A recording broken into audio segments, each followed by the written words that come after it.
नमस्कार, आपकी जन अदालत न्यूज़ से मैं हूं राजा भैया पाल। मैं इस समय बुंदेलखंड गरौठा विधानसभा क्षेत्र में हूं, जहां पर श्री राम कथा के आयोजक पूर्व विधायक दीपनारायण सिंह दीपक यादव आपकी जन अदालत न्यूज़ पर आज जुड़े हुए हैं।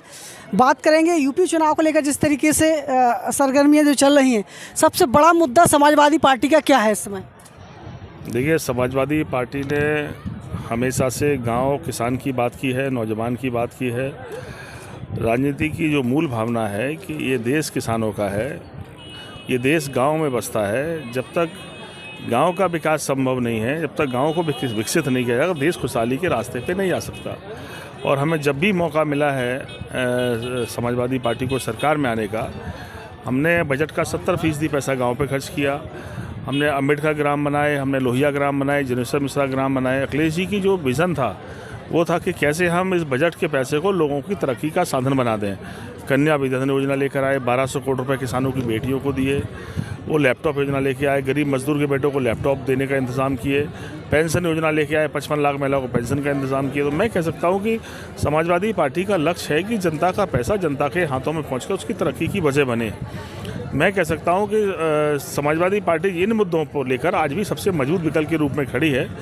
लोग सरकारों की तुलना कर रहे हैं, पिछली सरकार और नई सरकार के बीच के फ़र्क देख रहे हैं। इस सरकार में जो वर्तमान सरकार भारतीय जनता पार्टी की, इसमें योजनाएं लाई नहीं है बल्कि बंद की गई। लैपटॉप योजना बंद है, कन्या विधवा बंद है, पेंशन बंद है। मैं कह सकता हूँ कोई अगर योजना सुनेंगे आप कोई, तो वो ऐसी होगी जिसमें कहीं भी किसी तरह का कोई लाभ गरीब किसान मजदूर को परिवारों को नहीं मिल पा रहा है। इससे निराशा है और मैं कह सकता हूँ कि आने वाला समय समाजवादी पार्टी का है। अब खाद्यान्न भी बंद करने जा रही है कि भारत सरकार, तो अब क्या मजदूरों पर एक बड़ी समस्या? देखिए, सरकार बनने के पहले पॉलिटिक्स करने वाले लोग कहें कि मैं जनता का सेवक हूँ, और जब योजना बनाए तो देते समय ये साबित करें कि हम शासक हैं। ये तो सोच ही खराब है। भाई, जनता ही का वोट है, जनता का नोट है। योजना वो बंद करके कोई मेहरबानी हो उसकी बात नहीं कर रहे। अगर वो दे रहे थे तो जनता के पैसे जनता की हेल्प कर रहे थे, और नहीं दे रहे हैं तो जनता के उस पैसे को कहीं और खर्च करने वाले होंगे। मैं कह सकता हूँ नेता कभी जनता पर एहसान नहीं कर सकता। आपका फैसला हो सकता है, लेकिन उस फैसले में जो पैसा खर्च हो रहा है वो गरीब जनता का हो रहा है। मैं कह सकता हूँ कि ये दबाव रखना या ये छूट देकर एहसान देना, ये बेचारे गाँव के लोग बिना पढ़े लिखे हैं, सीधे हैं, तो राजनीति को ठीक ढंग से समझे नहीं है। जिस दिन वो ये समझेंगे कि हमारे ही पैसे से हमारी मदद पे एहसान लिए जा रहे हैं, उस दिन सब मामला ठीक हो जाएगा। ये मेहरबानी की वजह नहीं, लोगों के पैसे से लोगों की मदद कर रहे हैं आप। सरकार के पैसे अगर खर्च कर रहे हैं, उस पर एहसान आपका नहीं हो सकता। ना एहसान करने की बात कहनी चाहिए सरकार को। सरकार कोशिश कर सकती है कि हम उस मेहनतकश लोगों के पैसे को उनकी तरक्की पे कैसे खर्च करें, और इसके अलावा पैसा अगर खर्च कर रहे हैं तो ये उनके साथ धोखा और बेईमानी हो रही है। जी, एक बड़ा सवाल करना चाहेंगे। इस समय देश का युवा बेरोजगारी की तरफ बढ़ रहा है। बेरोजगारी पूर्ण रूप से, जिस तरीके से मोदी जी ने कहा था 2 करोड़ युवाओं को वो रोजगार देने वाले हैं, तो आज स्थिति क्या हालात है, क्या लग रहा है? देखिए, मैं यही बात, आपके सवाल में सारे जवाब छुपे हुए हैं।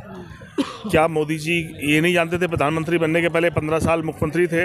क्या उन्हें ये नहीं पता था इस देश में कितने लोग सर्विस कर रहे हैं? इस देश में जब कुल लोग 2.5 करोड़ लोग सर्विस कर रहे हैं, 2-3% से अधिक लोग सर्विस में ही नहीं है, इसमें मिलिट्री भी शामिल है, तो 2 करोड़ एक साल में कैसे दे रहे थे? यानी पहले दिन से ही लग रहा झूठ बोल रहे थे, या अनप्लान्ड बात कह गए, या जानकारी के अभाव में कोई बात कह गए। तो मैं कह सकता हूँ कि रोज़गार के इंतज़ाम करने की बात और रोज़गार के बात इंतज़ाम की बात कहने की बात में फ़र्क है। जिनके हाथ में जिम्मेदारी है उन्हें करना चाहिए।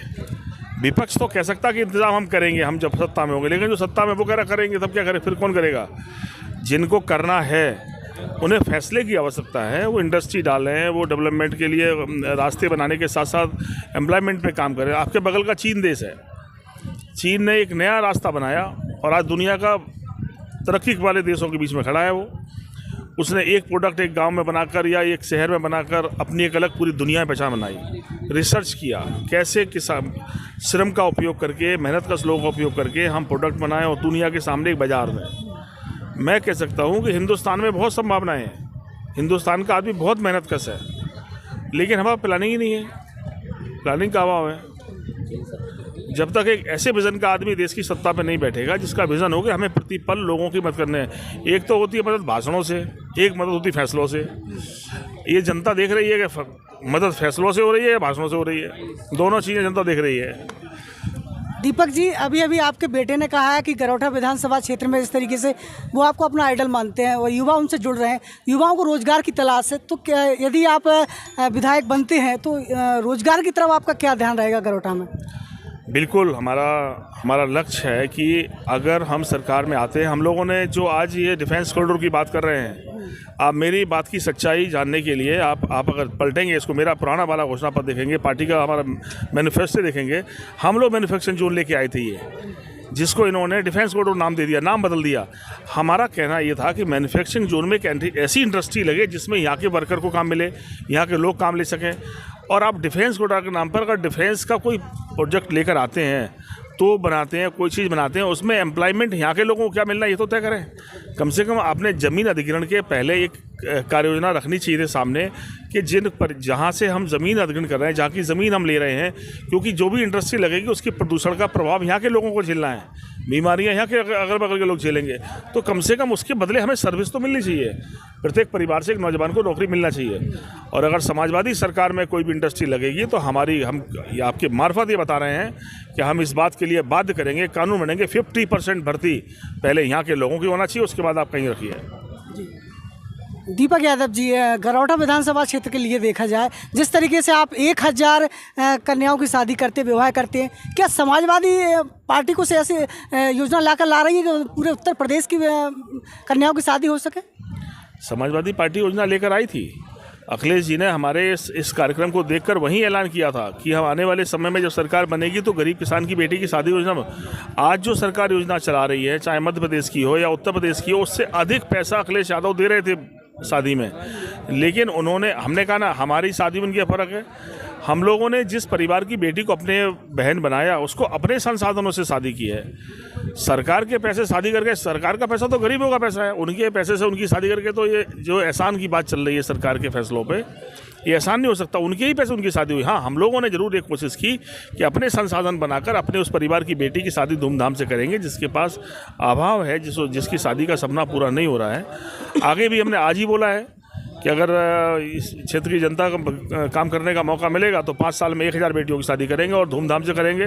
बड़े बड़े लोगों को दिखाएंगे कि देखो परिवारों के साथ रिश्ते बनाकर बहन भाई का रिश्ता कितना मजबूत है और किस तरह से मदद करते हैं मिलके हम सब एक दूसरे की।